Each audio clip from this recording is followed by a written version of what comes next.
Hello, welcome back to another quick family ministry tip.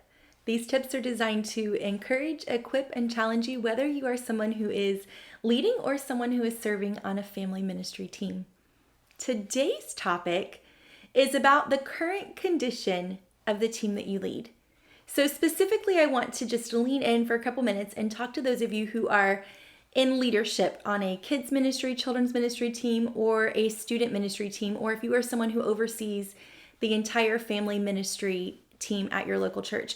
I had a conversation recently with a family ministry leader friend who, believe it or not, his church is in the process of expanding, and they're going to go from a single site to a multi-site church in the very near future. And this is a brand new step that they're taking. And so he was brainstorming with me some of the strategies and some of the steps that he needs to be actively taking as they prepare to launch their second location.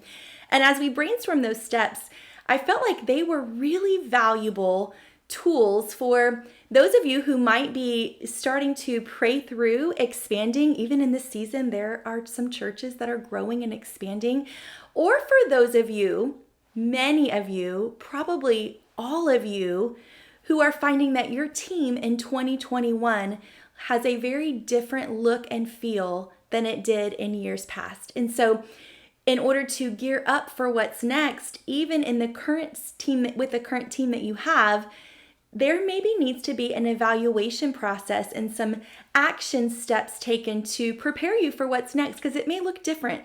Easter this year is going to look different, and VBS or summer programming is going to look different. We're in a different and a new season of family ministry. And so I wanted to share just really quick those steps with you.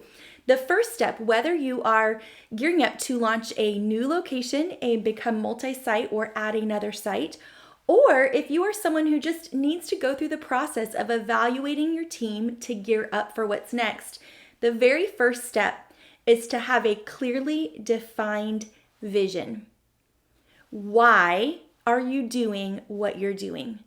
Why do you exist? Why do your volunteers, why are you asking them and inviting them to show up alongside you on Sundays?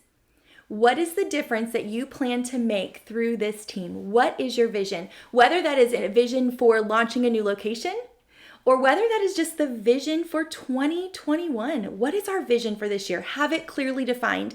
Be able to verbalize it, have language that you can repeat and that your team can repeat. Every other step is secondary to having a clearly defined vision. The second step, once you've got that vision really clearly defined, is to decide the who. Who do you need to bring along with you? Now, this is not who do you have to bring along with you. It is who do you need to accomplish the vision.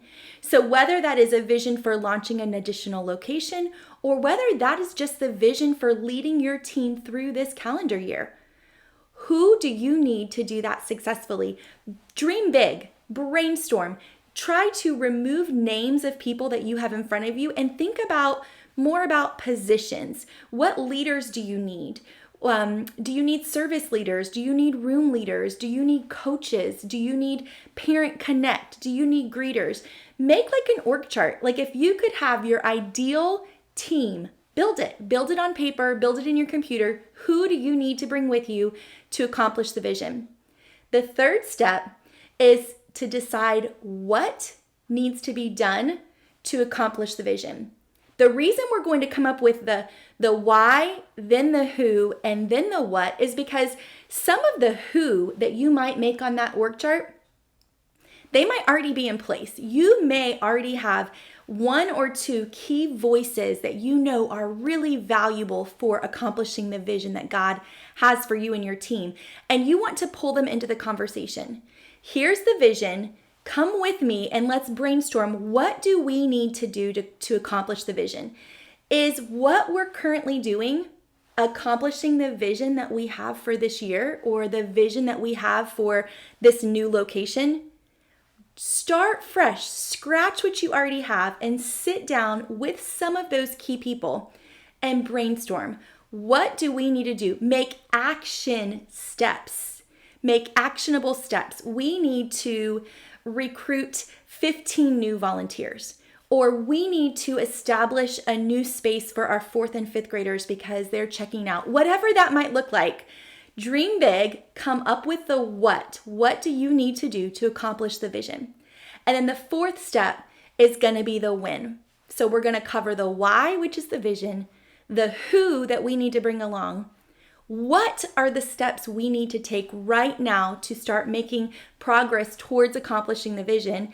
And when? When is the timeline? What is that going to look like? So if we are launching a new location before Easter, that is not very many weeks away. So we're going to have that end date of Easter Sunday in mind, and we're going to work backwards.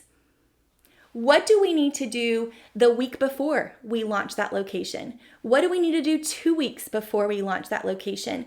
We want to backwards plan with the end date in mind.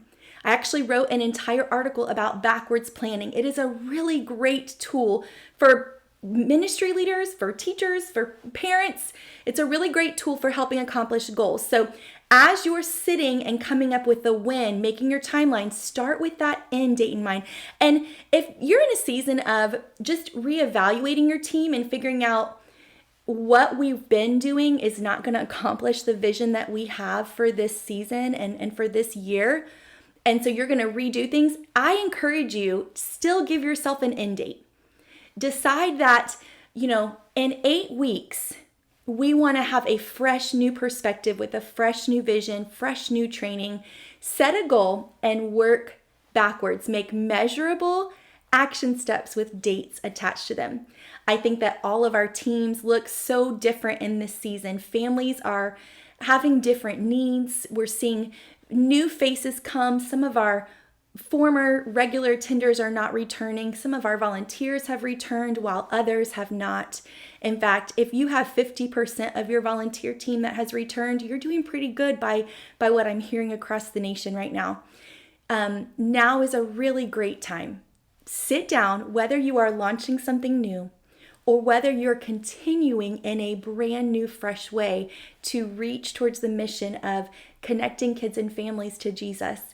Now is a really great time. Evaluate the why, decide the who, come up with the what, and decide the when. I think you can make 2021 a really, really amazing year for kingdom work. As always, if there is anything that I can do to come alongside and support you, feel free to reach out, and you can check out my website, www.heathereichler.com, for more articles and tips that can support you as you lead your team.